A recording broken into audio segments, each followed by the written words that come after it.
सरकार के डायरेक्शन के बारे में समझाएं। थोड़ा कॉन्फिडेंस तो आ रहा है कि ठीक है बाजार, लेकिन जो स्पीड से बढ़ रहा है ना वो मज़ा नहीं आ रहा, तो थ्रिल वो किक नहीं मिल रही।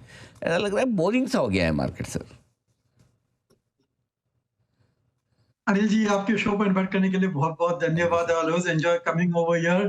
Thank you sir. देखिए, आई थिंक दैट आप अगर लार्ज कैप स्टॉक्स में हैं, तो आपको किक नहीं मिल रही है, राइट। आपको मज़ा नहीं आ रहा है, लेकिन स्मॉल मिड कैप स्टॉक्स में तो धमाल हो रहा है। हम्म। जहाँ-जहाँ नतीजे अच्छे आते हैं, 10, 15, 12% ग्रोथ रिटर्न 1-2 दिन में मिल जाते हैं।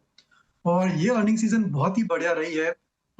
जो भी सेक्टर्स जो कि पिटे हुए थे, वहाँ पर भी अच्छे नतीजे आने लगे, जैसे कि स्पेशलिटी केमिकल्स है, एफएमसीजी है। तो आई थिंक कि मेरे ख्याल से इन्वेस्टर्स के portfolios are doing very well. Large cap stocks में सेक्युलर स्लो डाउन हो रहा है because of the size, because of the strategy, the nature of business. लेकिन इतनी बढ़िया वाइब्रेंसी है in the small mid cap space कि आपको आसानी से वहाँ पर कई सारे sectors, investment themes, micro investment theme मिल जाएँगे टू गेट गुड रिटर्न्स। अब तो सही कही आपने कि अगर लार्ज कैप है तो ही आपको मज़ा नहीं आ रहा है, मिड कैप स्मॉल कैप में तो फुल धमाल चल रही है। तो आपने रियल सीजन की भी बात की कि अच्छा रहा है अब तक। क्या कुछ खास अच्छा लगा है? कहाँ आपको लगता है कि वाकई में ऐसे रिजल्ट्स हैं जो बड़े प्रॉमिसिंग है आगे के लिए भी? आई थिंक दैट ब्रॉडली ऐसे जैसे कि एनबीएफसी स्पेस देख लेंगे, हम्म। तो वहाँ पर बहुत अच्छे नतीजे आए। बजाज फाइनेंस, एल&टी फाइनेंस, चोला, तो वहाँ पर नतीजे अच्छे आ गए। कुछ-कुछ बैंक्स के नतीजे भी अच्छे आ गए। पूरा जो ऑटो सेक्टर है, ऑटो एंसिलरी, वहाँ पर बहुत ही बड़े नतीजे आए। टीवीएस मोटर देखिए, बजाज ऑटो देखिए, ऑटो एंसिलरी में सोना बीएलडब्ल्यू के नतीजे देखिए, मिंडा कॉर्प के नतीजे अच्छे आए हैं। So like that I think sector by sector जाएँगे तो मे बी काफ़ी अच्छे नतीजे भी आए। अगर पूरा हमारा जो एनर्जी सेक्टर देखेंगे, राइट फ्रॉम द यूटिलिटीज़ जो कि एनर्जी, इलेक्ट्रिसिटी सप्लाई करती है, specially renewable energy, all the way to the equipment companies जो कि सोलर इक्विपमेंट बनाती है, विंड पावर इक्विपमेंट बनाती है, फिर जो ट्रांसमिशन इक्विपमेंट बनाती है, all across the board, transformers हो या फिर ट्रांसमिशन कंपनीज़ हो, नतीजे बढ़िया आए हैं वहाँ पर। और उसके अलावा जो भी specialised high precision manufacturing companies है, पीटीसी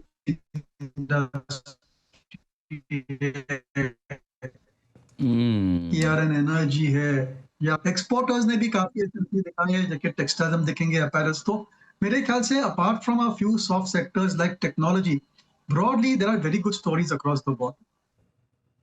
बिल्कुल ठीक बात है। तो बहुत सारे नंबर्स हैं जो बहुत बढ़िया हैं, चाहे वो मिड कैप से हों या कई कई सारे सेक्टर से। अब सर एक चीज़ और जो बाजार के लिए छोटी मोटी टेंशन बची है वो क्रूड के दाम को लेकर है। 87 88 पर आकर रुका है। क्या कहेंगे आप, क्या किस लेवल के आसपास आ जाए क्रूड तो हम आराम से कंफर्टेबल होकर तेजी कर सकते हैं? देखिए अनिल जी, आई थिंक ये न्यू रियलिटी है और मार्केट ने डिस्काउंट कर चुका है कि 80 से 90 की रेंज में वी कैन जनरली मैनेज। और धीरे-धीरे गवर्नमेंट भी दाम बढ़ाएगी और सोच समझ कर जो सब्सिडी है वो भी कम हो जाएगी। तो ये जो जियोपॉलिटिकल इवेंट है लार्जली डिस्काउंट हो चुकी है। अब कोई न्यूज़ भी नहीं देखता है कि वहाँ पर क्या हो रहा है। We are all focused on the earnings, we are focused on all new development within India. क्या एमएनए चल रहा है, किधर ब्लॉक डील चल रही है। तो मार्केट का पूरा focus has moved away from the geopolitical event to what is happening at present. आप नोटिस करेंगे कि प्रेसिडेंट ट्रम्प जो भी कहते हैं, उसकी इफ़ेक्ट बहुत ही कम हो गई है। आप देखिए, वो बोलते हैं कि okay we are going in for settlement with Iran, peace talks हो रहे हैं, उसका कोई असर नहीं हो रहा है। अगर वो कह रहे हैं कि अभी फिर से हम आक्रमण चालू कर देंगे, उसका भी कोई असर नहीं हो रहा है। अगर वो कह रहे हैं कि हॉर्मुज़ स्ट्रेट को उन्होंने पूरा कंट्रोल किया है, उसका भी कोई असर नहीं हो रहा है। तो धीरे-धीरे क्या है, मार्केट है ना थोड़ा इम्यूनाइज़ हो जाए with what is happening in over there. हाँ, देखिए एकदम से भाव क्रूड के भाव 110 $120 हो जाएँगे तो सेंटिमेंट यहाँ पर खराब हो जाएगी and certainly we may have a correction, 4-5% correction कभी भी आ सकती है। लेकिन अगर ऐसा ही माहौल रहा, तो आई थिंक धीरे-धीरे investors will build on the corporate earning which they have got and selectively I think काफ़ी अच्छी अपॉर्च्युनिटीज़ भी मिल जाएँगी and I think it will be business as usual. तो ये क्रूड के दाम हमेशा ध्यान में रखने चाहिए, लेकिन ये $80-90 की रेंज में कोई खास नेगेटिव असर नहीं होने वाला है। अगर देखेंगे तो अक्रॉस द बोर्ड जो भी कंपनियां क्रूड रॉ मटेरियल पर डिपेंडेंट थी, उनके भी नतीजे ठीक ठाक आए हैं। ठीक बात है, आपने एकदम सही कहा भी कि आजकल मार्केट ने ट्रम्प के स्टेटमेंट्स को, ईरान वगैरह को लेना सीरियसली लेना काफ़ी कम कर दिया, इम्पैक्ट आता भी नहीं है। एफआईज की तरफ से अब थोड़ी सी बिकवाली रुकने के संकेत तो आए हैं सर, क्या लग रहा है अब ये रिजल्ट सीजन देखकर और जो दुनिया का हाल है और जो हमारा है उसको देखते हुए उम्मीद रखी जाए कि आएंगे लौटेंगे जल्दी? देखिए 30 साल से मार्केट में वो एफआई की प्रोजेक्शन बहुत ही मुश्किल है, क्योंकि ये हमारे समझ की बाहर है, क्योंकि इतने सारे मूविंग पार्ट्स है वहाँ पर, इतने सारे मार्केट्स है, इतने सारे इंटरनेशनल ट्रेंड्स है। We do not have the understanding. हम फिगर्स देखते हैं, खुश होते हैं या नाराज़ होते हैं। But broadly I think FI की जितनी जितनी बढ़िया, जितनी ज़ोर से सेलिंग आ रही थी, वो डेफिनिटली थोड़ी कम हो चुकी है। और एफआई जो है, उनकी जो पूरी स्ट्रैटेजी है, they are going more and more into small mid cap stocks. हमारे जो आईपीओ में वहां पर पार्टिसिपेट कर रहे हैं। Private equity is coming into big time, जैसे हमने देखा जियो की जो डील हुई है, वहां पर बैंक ऑफ अमेरिका ने इन्वेस्ट किया है। और फिर उसके अलावा भी पूरे जो एनबीएफसी बैंकिंग सेक्टर में कितना सारा पैसा आया, right from Fairfax to lot of other global investors. तो मेरे ख्याल से if the opportunity is good, तो एफआई की एपेटाइट अच्छी है। और ये जो वेव ऑफ सेलिंग था, वो काफी हद तक I think that has certainly stop. और कुछ-कुछ दिनों में I think they are also going on the positive side, which is very promising. तो ये एक बड़ा फैक्टर नहीं हुआ है, लेकिन अनिल जी, ये जो आईपीओ आ रहे हैं, दैट इज़ डेफिनिटली थोड़ा-सा वहाँ पर हमें थोड़ा सावधान हो जाना चाहिए। जो आईपीओज़ आ रहे हैं, महँगे आ रहे हैं as compared to listed peer group companies. और बहुत सारे आईपीओज़ आ रहे हैं, इतना सारा पैसा जा रहा है, तो ये एक प्रॉब्लम बन सकती है मार्केट्स के लिए। एंड मेरे ख्याल से for the entire index, small mid cap and large cap, वो अगले नेक्स्ट रेंज में, या they are not able to break through consistently and go to new highs, क्योंकि ये जो लिक्विडिटी सिचुएशन है, that is being sucked by the primary market. तो ये एक मेरे ख्याल से चिंता का एक विषय है, and we should track it very closely.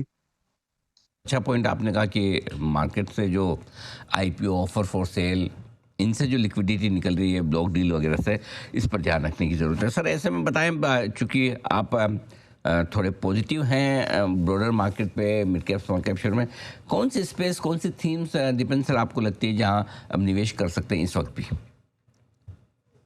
देखिए आई थिंक ये जो एनबीएफसी सेक्टर है, वहाँ पर हमारा व्यू पॉजिटिव है।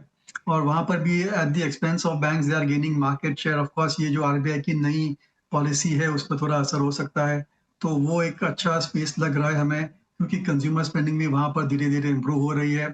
दूसरी बात, ये जो पूरी रिन्यूएबल एनर्जी की जो स्पेस है, सोलर इक्विपमेंट मैन्युफैक्चरिंग कंपनीज, या फिर विंड इक्विपमेंट मैन्युफैक्चरिंग कंपनीज, और जो ट्रांसमिशन एचवीडीसी बनाती है, all those companies, I think वहाँ पर एक अच्छी इन्वेस्टमेंट थीम बन रही है। बहुत सारे अनोखे प्लेटफॉर्म कंपनीज जो लिस्टिंग हुए हैं, Paytm, Pine Laboratories, Shadowfax, ये भी सब कंपनियां बहुत ही बढ़िया चल रही है। और स्पेशलिटी रिटेल जैसे कि टाइटन है, ज्वेलरी कंपनीज है, लेंसकार्ट है, retail apparel retail companies like V two, या फिर विशाल मेगा मार्ट है, all I think have come with exceptionally good numbers. तो मेरे ख्याल से बहुत सारा चॉइस है इन्वेस्टर्स के लिए। महंगे स्टॉक्स मत लीजिए, जिनकी पी 70, 80, 90 हो गए, वहां पर मत फोकस कीजिए। But there are lot of companies जहां पर अभी भी प्राइस अर्निंग्स ग्रोथ, यानी कि अगर कंपनी 15-20% ग्रोथ दिखा सकती है, तो 40-50 पी मल्टीपल मिल रही है, आई think that could be a good opportunity. तो मैं एज आई सेड के काफी सारी अपॉर्चुनिटीज है। कुछ कुछ नए कॉन्सेप्ट स्टॉक भी लिस्टिंग किए हैं, उनके भी नतीजे अच्छे आए हैं, जैसे मैंने कहा लेंस कार्ट है, शैडो फॉक्स है, या फिर फिजिक्स वाला है, पाइन लेबोरेटरीज है। I think very good set of numbers coming in from all of these companies. और जो हमारे ट्रेडिशनल कंपनीज जैसे कि इटर्नल है, स्विगी है, they also have delivered very good numbers. So पूरा आपको बहुत सारा चॉइस भी है मार्केट्स में। तो मेरे ख्याल से ये एक अच्छी अपॉर्चुनिटी इन्वेस्टर्स के लिए to put the money to work in the market. आता है दीपेंद्र सर बहुत ही गजब की पकड़ रखते हैं। देखिए इंडियन मार्केट के सामने इस समय जो दिक्कतें आ रही हैं, वो दिक्कतें इतनी बड़ी नहीं हैं, लेकिन फिर भी ग्लोबली संकेत इस समय पे जिस प्रकार से नेगेटिविटी की तरफ ही इशारा कर रहे हैं, वही इंडियन मार्केट के लिए एक बड़ा नेगेटिव पॉइंट साबित हो रहा है। लेकिन चीज़ें जो हैं उनमें सुधार धीरे धीरे आता हुआ नज़र आएगा। जैसा कि आपको पता है कि हार्मुज़ अभी भी क्लोज है, वहाँ से दिन के 4-5 टैंकर भी नहीं पास हो रहे हैं। तो सबसे बड़ा कारण क्रूड ऑयल में उबाल का वही है, और यदि क्रूड ऑयल में उबाल इसी प्रकार से आता रहेगा तो दिक्कतें इंडियन मार्केट के लिए बढ़ती रहेगी। क्रूड ऑयल के लिए ज़रूरी है कि वो $100 के नीचे ही देखने को मिले। यदि $100 के ऊपर क्रूड ऑयल जाएगा, वो इंडियन मार्केट के लिए सबसे बड़ा खतरा साबित हो सकता है। सबसे बड़ा खतरा इसलिए भी साबित हो सकता है क्योंकि चीज़ें इंडियन मार्केट के लिए काफ़ी नेगेटिवली ही देखने को मिल रही है, और यदि इसी प्रकार से नेगेटिविटी इंडियन मार्केट की तरफ से दिखाई दी तो फिर इंडियन मार्केट में गिरावट को कोई नहीं रोक सकता है। तो ज़रूरी है कि क्रूड ऑयल में इतना उबाल ना आए और क्रूड ऑयल की स्थिति काफ़ी सुधार रहे। देखना होगा कि आने वाले दिनों में FIS किस करोड़ पे बैठते हैं। यदि FIS की ख़रीदारी होती है तो वो एक बड़ी ख़रीदारी निकल कर आ सकती है, क्योंकि इस महीने अभी भी ओवरऑल देखें तो FIS पॉजिटिवली ही करीब 3000 करोड़ से ज़्यादा की बाइंग अब तक कर चुके हैं, और यदि ये बाइंग आगे भी जारी रहती है तो फिर इंडियन मार्केट के लिए काफ़ी बढ़िया संकेत दिखाई दे सकते हैं, और ये संकेत इंडियन मार्केट को काफ़ी ऊंचाइयों तक भी लेकर जा सकते हैं। क्योंकि ये तो आपको पता है कि इंडियन मार्केट के लिए काफ़ी अहम संकेत आने वाले दिनों में दिखाई देंगे, क्योंकि बाइंग इसी प्रकार से इंडियन मार्केट में रहेगी तो फिर चीज़ें और भी पॉजिटिवली देखने को मिलेगी, और वो पॉजिटिविटी इंडियन मार्केट को किन लेवलों पे लेके जाएगी आप सोच भी नहीं सकते हैं। क्योंकि जब FIS की बाइंग आई है तब तक कहीं ना कहीं इंडियन मार्केट नई ऊंचाइयों को छूता है। नई ऊंचाइयों का मतलब बड़ी तेज़ी, और पिछले कुछ दिनों में संकेत वही नज़र आ रहे हैं इंडियन मार्केट की तरफ से कि बड़ी तेज़ी की संभावना इंडियन मार्केट की तरफ से आगे आने वाले दिनों में भी दिखाई देगी। फ़िलहाल जिन लेवलों पे मार्केट है वहाँ से कोई भी ऐसे नेगेटिवली संकेत दिखाई नहीं दे रहे हैं। निफ्टी जो कि करीब 24,350 के ऊपर कामकाज कर रहे हैं, 24,470 या 500 पार होते ही आपको एक नई लेवल्स दिखाई देंगे जो इंडियन मार्केट को 28,000 30,000 तक भी लेकर जा सकते हैं। देखना होगा कि बाज़ार की स्थिति आने वाले दिनों में कैसे रहती है। सपोर्ट जोन अभी भी जो परसों का लो है वही रहता हुआ नज़र आएगा, करीब 24,200 का। जब तक 24,200 इनिशिएट है तब तक बाज़ार के लिए कोई भी ऐसे नेगेटिव संकेत नहीं है जिसकी वजह से लगे कि कोई बड़ी गिरावट देखने को मिले, और फिलहाल बाज़ार अच्छा खासा कामकाज भी कर रहा है। बैंक निफ्टी 144 पॉइंट की गिरावट तो आज देखने को मिली है, लेकिन ये गिरावट वो गिरावट नहीं है जैसा समझा जाए कि बाज़ार एक कंसोलिडेशन फेज़ में है। जब भी इस कंसोलिडेशन से निकलेगा बड़ी ऊंचाइयां मार्केट के लिए दिखाई देगी। फ़िलहाल आप देखोगे तो बैंक निफ्टी 57,500 के ऊपर तो कामकाज कर रहा है, लेकिन जब तक अब 58,200 का लेवल नहीं निकलेगा कोई बड़ी रैली की संभावनाएं नहीं है।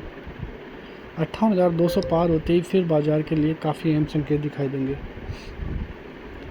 नीचे की तरफ सपोर्ट जोन 56,800 का एक बड़ा सपोर्ट जोन रहेगा।